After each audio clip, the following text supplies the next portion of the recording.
The media treat Joe Biden's vacation vastly different than they treated Ted Cruz's vacation. And we have McDonald's going full automation to help fight against minimum wage. All of that and more here on The Bill and Brad Show.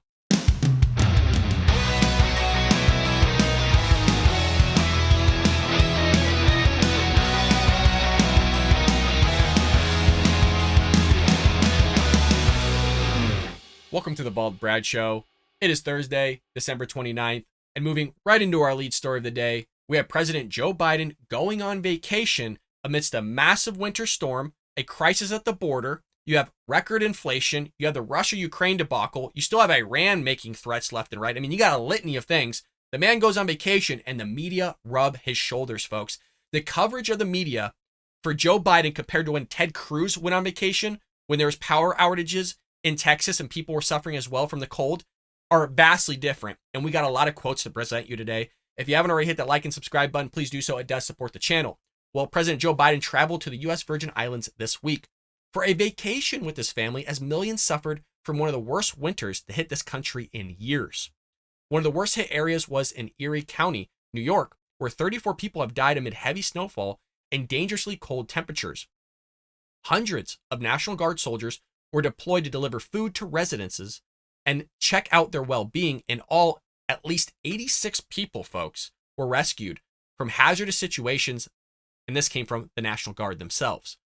CNN noted that the storm killed an additional 25 people in 11 other states and left millions without power. So this is a little bit different in terms of scale in what we saw with Texas when Ted Cruz went on vacation last February, and we'll get to that in one moment.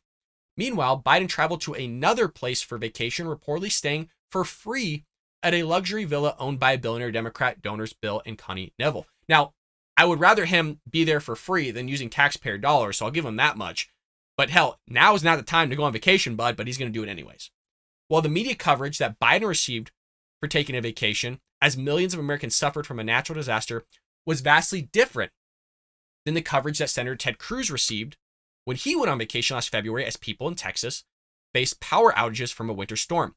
And look, I even agreed that Ted Cruz shouldn't have gone on vacation. It was a terrible look watching him go through the airport to get on his flight while a lot of people were literally sitting in their cars just to get warm. There was people suffering. There was people that didn't have power. I knew people in Texas at the time that were going through this. It was a terrible look, and he admitted it. I mean, hell, Ben Shapiro, his friend from the Daily Wire, and even Michael Knowles, who works at the Daily Wire and did a podcast called The Verdict with Ted Cruz, all said it was a bad look. And Ted Cruz at least admitted it. Well, Joe Biden's not going to admit it because, look, folks, he's going to need it. He's going to need that vacation because he doesn't get enough nap time as it already is. His job is so tough, you guys. He created this problem. He doesn't want to fix it, and so he thinks he deserves a vacation because he thinks in his mind somehow he fixed it. I mean, who knows what's going on up there? Well, we got a lot of stuff here from different news outlets comparing and contrasting the coverage here. This one's from CNN. President Joe Biden this week returns to St. Croix, one of his and First Lady Jill Biden's beloved vacation spots, seeking a final opportunity to rest before what is expected to be a contentious 2023 and re-election run. So that was for Joe Biden. Let's see what they said about Cruz. Senator Ted Cruz and his family flew to Cancun, Mexico, as a winter disaster in his home state of Texas left millions without power or water. According to photos posted on social media and confirmed to CNN by a person familiar with the travel itinerary. Vastly different. Why aren't you quoting the whole millions of people without power in the United States, a massive winter storm with Joe Biden? Why aren't you talking about the people that died under Joe Biden? But he's going to go on vacation, folks. But you're going to sit there and make sure you just pinpoint the direct thing with Ted Cruz. Well, let's look at NBC here. President Joe Biden is in St. Croix. And forgive me if I'm mispronouncing that, folks. Let me know how you pronounce that down below in the comment section. In the U.S. Virgin Islands to enjoy some downtime and a warmer weather and to ring in the new year with family. Well, what did they say about Cruz? Senator Ted Cruz of Texas traveled to Mexico for a family vacation as his home state struggles with a winter weather crisis that has left many residences struggling without power. Photos posted on social media appear to show. Interesting. Very similar to what CNN did, MSNBC is doing here, pinpointing exactly if there's a struggle going on. But again, they're not going to do that with Joe Biden. They're not going to talk about the crisis that's going on at the border. People are suffering at the border too. Those people are literally sitting out in the cold. I mean, not to mention that, now they're just waiting there. About 50,000 foreigners are waiting in line to get in. because this knucklehead named Joe Biden, our president, decided that he didn't want to go on the podium and tell everybody to go back home, that the border's closed unless you have the correct working of paperwork to process and actually get in the way that things are supposed to be done legally. Let's look at CBS News, folks. President Joe Biden traveled to a place very familiar to him, the U.S. Virgin Islands, to enjoy some downtime in warmer weather and to ring in the new year with family. It's amazing how these statements are so identical, folks. So identical. Cruz. Breaking Senator Ted Cruz travels to Cancun with family as Texas faces winter storm crisis. The Associated Press. President Joe Biden on Tuesday was headed to a place very familiar to his family, the U.S. Virgin Islands, to enjoy some downtime in warmer weather and to ring in the new year with family. It's as if they're all in the same chat, you guys, like they're in the same email thread. Like, what are we going to say today, folks? What is the exact, like they're bots, you guys, like they're NPCs. They're all saying the same damn thing, like almost verbatim, as if like somebody else wrote it, copied and pasted it, and just put it in there. What'd they say about Cruz? Senator Ted Cruz traveled to Mexico for a family vacation as his home state struggles with a weather crisis. A source tells AP. The high-profile Republican was expected to return immediately, according to the source, who spoke on condition of anonymity. So, typical leftist media rubbing the shoulders of the Democrat Party, utilizing other areas of the government like the FBI to suppress certain information during elections, which we just saw with the Twitter files. But the Democrat Party, Joe Biden, the progressive left, are all going to say that MAGA Republicans in general, conservatives, that we're all conspiracy theorists, that they were a threat to democracy, which is such an amazing statement to say. All the while, the FBI worked with the Democrat Party to suppress conservatives and Republicans on social media from getting information out there. Even so much so that they talked about the Hunter Biden laptop being fake. The FBI knew it was fake. How do we know that? Well, one, we did process called deductive reasoning to kind of get to that conclusion, but we also have the receipts from Joe Rogan talking about it on his podcast. But furthermore, we also have, a guy named Elon Musk posting it on Twitter as well. So you got Joe Rogan talking about his podcast, giving the receipts as well from Elon Musk posting it on Twitter, talking about this whole debacle. You have outlets such as ours and others talking about the debacle as well. All the while, you have these massive crises going on, and the media is just kind of blowing it over. He deserves it. His body's going to ache, you guys, from the cold weather. He's doing such a good job. He's doing a fabulous job. He deserves this, you guys. He deserves a vacation. Folks, he doesn't deserve a damn thing. Not a damn thing. Border crisis, inflation. Gas prices are going down, but they're expected to actually go back up. You got a massive winter storm on your hand that people are dying. The National Guard's being called in. You got Russia-Ukraine debacle. You got China wanting to invade Taiwan. You got a lot of things going on with the camps, with the Uyghurs in China. You got Iran situation. You got Afghanistan having the digital, basically the digital footprint of our U.S. soldiers, their identities that was left behind. It's literally thing after thing with this guy, but the media is not going to talk about it. They don't want to throw that stuff. They don't want to inject it in there because he has a re-election campaign, folks. And you better bet your booty that they're going to sit there and rub him and be anywhere they near with him and just kind of put out the messaging that's going to be crystal clear and just perfect, according to Karine Jean-Pierre and the media. It's such a scam, folks. It is such a scam. We need to show up on these re-elections, folks. We need to do it big time. We need to do it bigly, as Trump would say. We'll see. And by the way, new reports that Ron DeSantis is going to run. Not only am I getting that from Ben Shapiro, but I'm also now getting that from the boots on the ground. The very boots on the ground that told me that he wasn't going to run because he wanted to finish out his governorship in the state of Florida, because after that, then he can't go up because his tenure's done. Let me know what you think about all this in the comments below, folks. Do you trust the media? Do you trust what they have to say? Let me know in the comments below. Moving into our next story of the day. Oh, folks, I love these types of stories, and we've covered them before. If you haven't already, hit that like and subscribe button. Do so now. It does support the channel. Well, the real minimum wage is zero. McDonald's restaurant uses automation for pickups and orders. Basically trying to move into full automation, which we've seen from other franchises, I believe, like Taco Bell's done something very similar. And so basically what's happening is certain states, like the state of California, for example, where I live, is hiking minimum wage prices up so high where you can't even get a freaking burger for like under $5 now. Like, I'm talking like a cheeseburger. It's crazy what's going on out here, you guys. I don't know the actual price of a cheeseburger, but it's ridiculous nonetheless. So much so that in 2023, I believe in January, so in a couple weeks, the minimum wage for certain fast food areas is going to hit, I believe it's $22 or $23 an hour. Yes, you heard that correctly. To literally take a already cooked burger and put it into a bag and give it to you, they want to pay $23 an hour. I'm not going to go to McDonald's for a burger anymore when I can go to the grocery store and just cook the one myself. I mean, the markup on that is like well over 30%. If I were to go to buy the burger at the store and make it myself compared to going to McDonald's and buying it, you're looking at $130% difference or more if I were to go to McDonald's. That's crazy. For convenience, I'm going to pay that much more? I don't think so. So they want to drive the same profits as you would expect. And maybe those profits are going to come because people don't want to pay for that labor. And buy a burger that's that price. Ridiculous. Well, McDonald's revealed a test restaurant near Fort Worth, Texas, whose minimum wage, to be fair, is I believe $7.50 in Texas, earlier this month, in which automation technology replaces many positions formerly held by employees, drawing mixed reactions from conservatives and liberals. The fast food behemoth announced that customers can use kiosks and a mobile app to grab their food orders from a conveyor belt rather than interacting with customer-facing staff, which I'm all for, by the way. The less people I got to deal with, the better, man. If I can move out in the middle of nowhere, boy, oh boy, would I do it, folks. I'm tired of people. Tired of knuckleheads. I think a lot of you are with me. The concept is designed to give the restaurant team the ability to concentrate more on order speed and accuracy. How many times have you guys been to McDonald's and you get home and you open up the bag and they freaking left out your order? Like they left out the burger or the fries or something. Now we all sit in the drive-thru, right? And we go through and we look at it, we pick it apart. You're yelling at your wife to make sure she got it right. You know, she's yelling at you going, shut up, you know, whatever it may be. It's always a hassle. And so this is supposed to clean that up a little bit. The concept, again, is designed to give the restaurant team the ability to concentrate more on order speed and accuracy, which makes the experience more enjoyable for everyone. And I would tend to agree with that. Conservative-leaning commentators noted that the restaurant concept comes after activist campaigns and left-wing politicians spent years calling for minimum wage hikes. The new test restaurant also hits the marketplace as historic labor shortages present difficulties to companies attempting to fill their payrolls, worsening inflationary pressures and supply chain bottlenecks. I mean, I see this going in direction in terms of being a plus for companies that can't fill certain positions.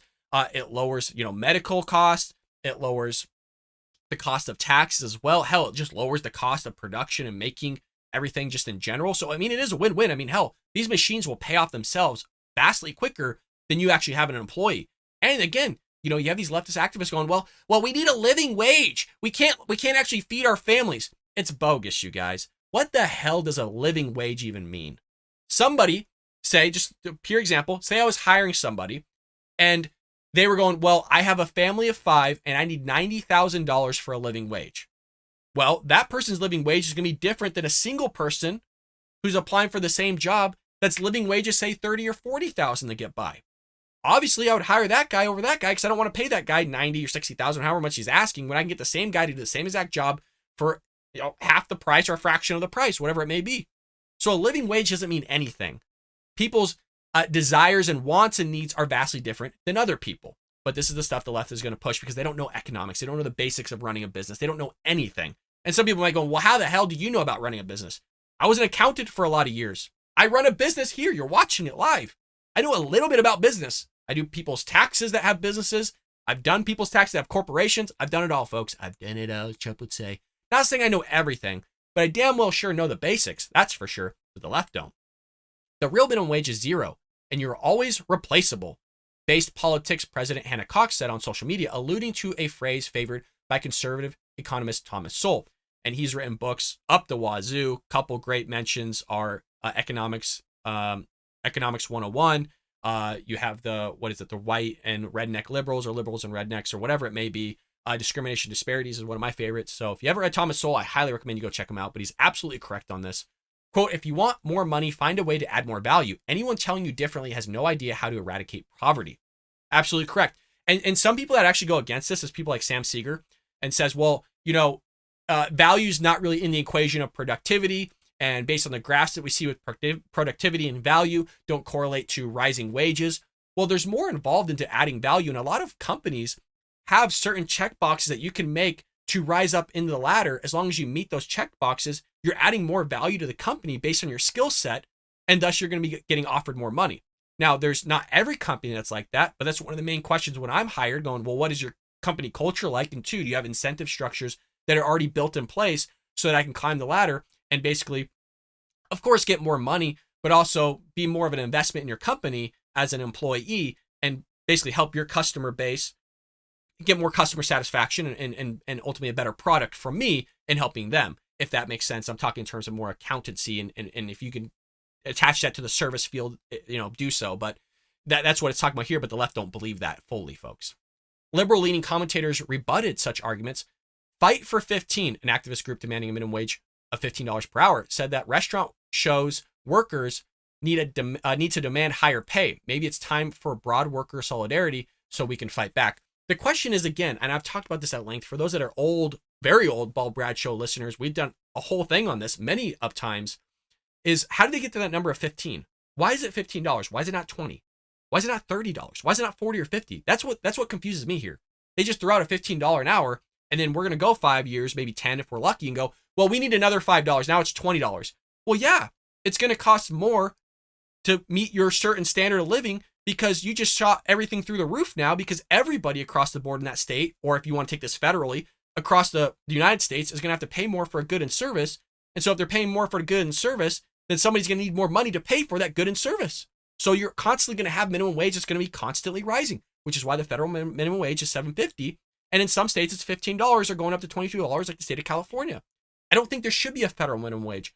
If we are going to have one, if we're going to have this conversation, it needs to be on a state-by-state basis. To live in California is vastly more expensive than, say, Nebraska, somewhere in middle America, or Texas that has $7.50 minimum wage. It's a lot cheaper to live in those areas than it is on those border states on the coast, meaning California, Washington, Oregon, New York. Those types of areas are going to be vastly more expensive if we were to talk about minimum wage. They'd rather fire people than have less profits, comedian Bill Procida added. This is the problem.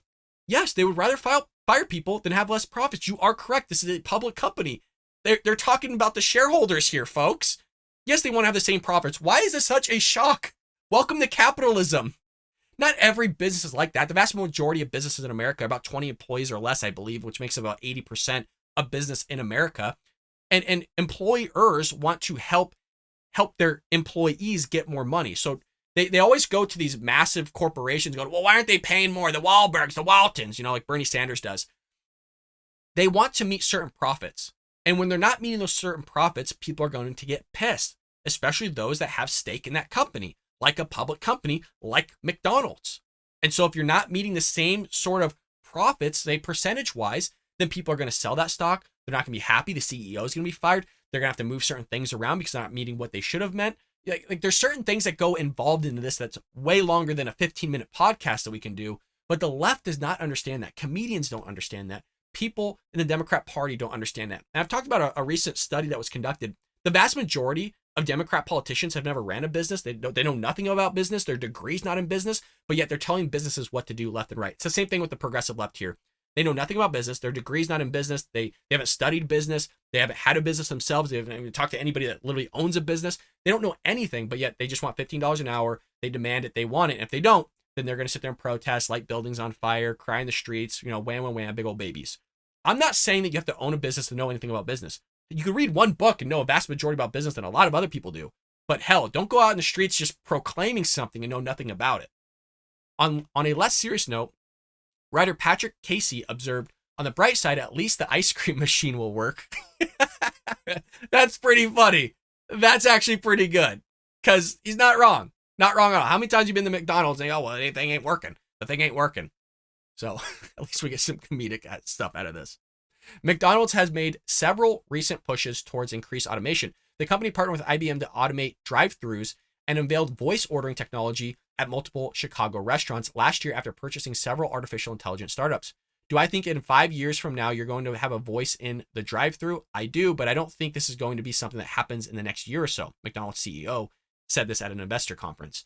Now, again, they're going to go full automation here at some point, or at least have very limited employees working at these fast food joints. So you're going to get to a point here where people just are fed up in terms of these companies that would rather have an employee there, an actual person working, but you ultimately outcompeted yourself in the market by asking for more money. Welcome to economics. Welcome to Economics 101. Maybe they should have picked up Thomas Sowell's book. If any of you want just a very quick deep dive, not even deep dive, a shallow dive into economics, read Henry Hazlitt's Economics in One Lesson. Fabulous book. Again, that's Economics in One Lesson by Henry Hazlitt. Very cheap, very quick read. Beyond large companies, worker shortages and higher wage pressures have promoted roughly 30% of small businesses to implement new technology systems, according to a poll from Morning Consult conducted last year. Some policymakers nevertheless continue to call for increased pay in the restaurant services industries. Governor Gavin Newsom, my home state here, California, sorry folks, signed the Fast Food Accountability and Standards Recovery Act 3 months ago. You all sitting down for this? This is what I was talking about earlier. A fast food council empowered to raise minimum wages for the industry up to $22 an hour. You're scooping food onto a plate and handing it to somebody for $22 an hour now, representing an increase of over 40%, folks, from the $15.50 per hour minimum wage. That was already way too much, in my opinion. Slated to take effect in a couple weeks here in 2023. A report published last year by the Congressional Budget Office, because they're never wrong, found that a nationwide minimum wage of $15 per hour would result in 1.4 million job losses, even as 900,000 workers are lifted from poverty. Such a wage hike would affect 17 million workers who pay would otherwise be below the threshold. Now, the left doesn't understand this because they don't realize that there's different economies in different localities.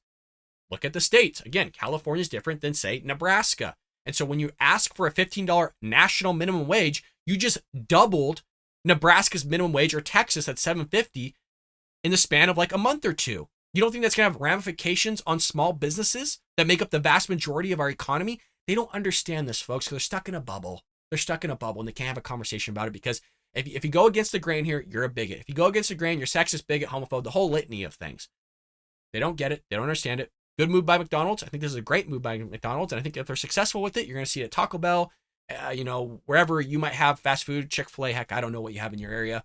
But folks, there you have it with the news today. If you enjoyed this show, if you enjoyed the episode, share it with your friends and family, hit that like and subscribe button, leave us a comment down below. And folks, I'll see you tomorrow here on The Bill Brad Show.